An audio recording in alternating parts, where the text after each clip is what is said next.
The 3D Experience Platform from Dassault Systèmes is a business experience platform designed to help companies create differentiating consumer experiences. Discover the 3D Experience Platform and industry solutions at 3ds.com.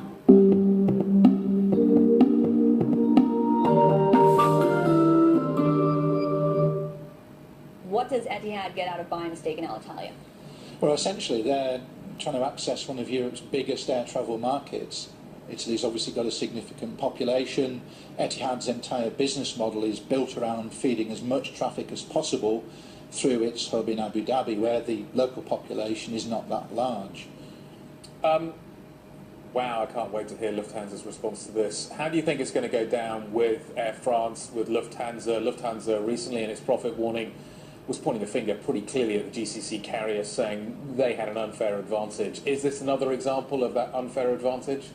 Well, certainly Carsten Spohr, the new CEO at Lufthansa, has said that he sees the Gulf carriers as the biggest threat to the European network operators.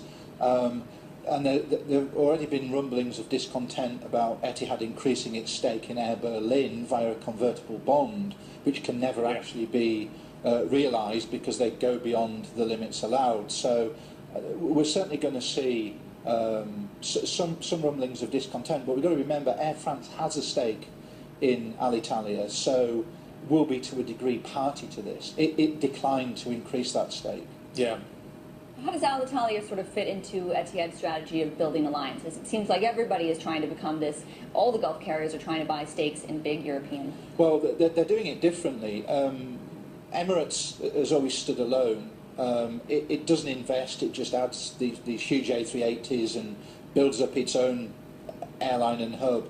Qatar Airways has joined One World, so it's got allies, but Etihad's the real standout here. It's invested in airlines that other people wouldn't go near. Airlines that have been losing lots of money. It's got investments in Serbia, in Aer Lingus, in Air Berlin, of course. So Alitalia is one of the most unprofitable airlines historically in the industry over the last few decades. So it's a heck of a task.